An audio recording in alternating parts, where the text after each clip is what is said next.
मैं रंजना आपका अपने चैनल गुलाबिस कॉर्नर में स्वागत करती हूँ। क्या आपको भी ऐसा लगता है कि आपको जिंदगी में सब कुछ आता है? अब आपको कुछ भी सीखने की जरूरत नहीं है, आप सर्वगुण संपन्न हो चुके हैं। तो चलिए मैं आपको एक छोटी सी कहानी सुनाती हूँ, आपको जरूर इससे कुछ न कुछ सीखने को मिलेगा।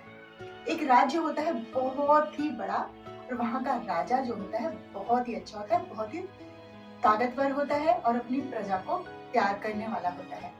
और उस राजा का जो सेनापति होता है वो बहुत ही काबिल होता है और उसकी जो तलवारबाजी होती है ना, वो पूरे आसपास के राज्यों में फैली हुई थी कि भाई वो जो राजा है, उनका जो सेनापति है वो बहुत ही ताकतवर है और उसकी तलवारबाजी इतनी अच्छी है कि वाकई में उसको हराना बहुत मुश्किल है।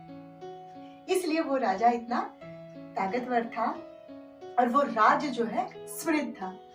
ऐसा ही होता रहा, चलते रहे, दिन बीते, साल बीते, धीरे धीरे वो सेनापति अब अपनी उम्र के ढलाव पर था, वो बूढ़ा होने लगा था। जब वो बूढ़ा होने लगा तो उसने राजा को बोला कि महाराज, अब धीरे धीरे जो है मेरे शरीर की शक्तियां वो कम हो रही हैं और जो ये मेरी तलवारबाजी की कला है ना, ये मैं किसी ना किसी को सिखाना चाहता हूँ। तो आप कुछ ऐसा प्रबंध कर दीजिए जिससे मेरी ये कला जो है मेरे मरने के बाद मेरे साथ ना चली जाए, मेरे से और बहुत से लोग जो हैं इस कला को सीखें और आगे अपने भविष्य में वो इसका उपयोग लाएं। तो राजा ने अगले दिन जो है वो पूरे नगर में, पूरे राज्य में ढिंढोरा पीट दिया कि मेरा सेनापति जो है वो तलवारबाजी सिखाना चाहता है, जो कोई सीखना चाहता है उनसे आके इस शिक्षा को ग्रहण कर सकता है।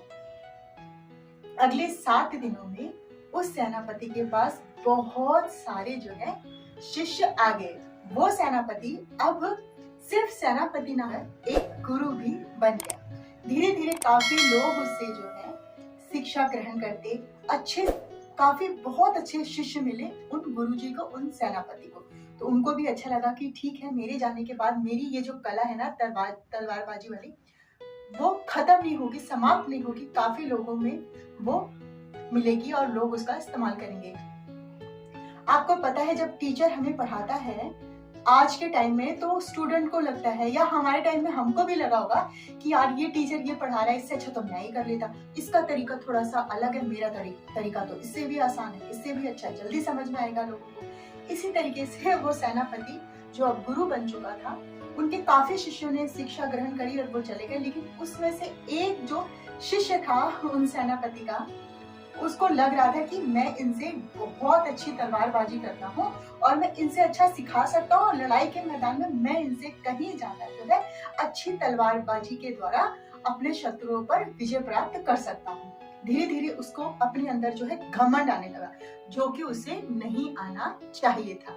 जब उसको घमंड आने लगा, उसको लगा मैं ये सब कुछ सीख चुका हूँ, अब मुझे कुछ भी सीखने की जरूरत नहीं है, मैं जो है सर्वगुण संपन्न हो चुका हूँ। तो वो ये बात ना उसके दिमाग में चलती रहती। एक दिन वो राजा के पास गया, उसने बोला, राजा साहब, मैं आपका जो सेनापति है उनसे मैं कहीं ज्यादा अच्छी तलवारबाजी करता हूँ और उनसे कहीं ज्यादा गुण जो है मेरे अंदर है, बहुत अच्छी तलवारबाजी है मेरी। तो राजा ने को बड़ा आश्चर्य हुआ कि मेरा सेनापति तो बहुत अच्छी तलवारबाजी करता है और ये उसके बारे में ऐसा बोल रहा है। तो उन्होंने बोला, ठीक है, आप दोनों के बीच एक मुकाबला कराया जाएगा। राजा ने ये बात सेनापति को बताई। जब सेनापति को ये बात पता चली कि मेरा शिष्य जो है मेरे से मुकाबला करना चाहता है, उन्होंने बोला, ठीक है। पूरे नगर में इस बात को बता दिया गया कि सेनापति और जो उनका शिष्य, उनके बीच में जो है मुकाबला होने वाला है, आप लोग देखने के लिए आ सके, तारीख नजदीक है। अब जो शिष्य है ना, उसको कहीं ना कहीं अंदर से ये लग रहा था कि जब राजा जी ने सेनापति को बुलाकर बोला कि आपका शिष्य जो है आपसे तलवारबाजी के मुकाबले में मुकाबला करना चाहता है, तो सेनापति तो बिल्कुल भी नहीं घबराए, जबकि मैं जवान हूँ और मेरा शरीर काफी शक्तिशाली है और वो तो वृद्ध है, उसका शरीर भी इतनी शक्तिशाली नहीं है। जरूर इस सेनापति ने, मेरे गुरुजी ने कुछ ऐसे गुण जो है तलवारबाजी के मुझे नहीं बताए होंगे, मुझसे जो है छुपा कर रखे होंगे, इसलिए इतना ये बिल्कुल आत्मविश्वास के साथ बोल रहा है, ठीक है, आप इस मुकाबले को रख दीजिए, क्योंकि मेरे शरीर में उसके शरीर में तो बहुत फर्क है। अब ये बात ना शिष्य को अंदर ही अंदर खटकने लगी, वो अपने गुरु पर नजर रखने लग गया। जहां जहां गुरु जाता, छुपके छुपके ये शिष्य भी उनके पीछे पीछे जाता।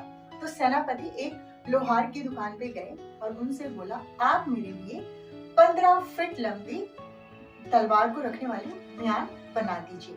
उस लोहार ने बोला, ठीक है, आप इस तारीख को आकर अपना लेके जाइए। तो वो जो शिष्य था उसको लगा 15 फीट लंबी म्यान, इसका मतलब 15 फीट लंबी तलवार होगी गुरु जी के पास, और वो मेरे से उसी से लड़ेंगे और एक बार में मुझे खत्म कर देना चाहते होंगे। तो शिष्य भी अगले दिन दूसरे लोहार की दुकान पे गया। उसने बोला, मुझे जो है 16 फीट लंबी तलवार की म्यान चाहिए और तलवार चाहिए। तो लोहार ने बोला, ठीक है, आपको मिल जाएगा। तो वो दिन भी, वो तारीख भी नजदीक आ गई जब दोनों का मुकाबला होना था, गुरु और शिष्य का। गुरु और शिष्य आमने सामने थे। पूरा मैदान जो है वो आम जनता से भरा हुआ था। राजा साहब बैठे थे। जैसे ही दोनों के बीच मुकाबला शुरू किया, गुरु ने अपने म्यान में से, वो जो 15 फीट लंबी म्यान थी ना, उसमें से अपनी तलवार निकाली और शिष्य के गर्दन पर रख दी। क्योंकि गुरु जी ने सिर्फ म्यान 15 फुट बनाई थी लंबी, तलवार उनकी छोटी ही थी, लेकिन शिष्य ने क्या किया, 16 फीट लंबी म्यान तो 16 फीट तलवार, वो अपनी तलवार ही निकालता रह गया। इतने में तो गुरु जी ने, सेनापति ने उसकी जो है गर्दन पर तलवार रख दी। मेरे कहने का मतलब है आप लोगों से, जब भी हम लोगों के अंदर अहम आ जाता है कि मैं ही हूँ, मुझे सब कुछ आता है, मुझे अब कुछ भी सीखने की जरूरत नहीं है, जब ये घमंड हमारे अंदर प्रवेश करता है ना, तो कहीं ना कहीं जो है ये हमें अपनी जिंदगी से पीछे ढकेलता है।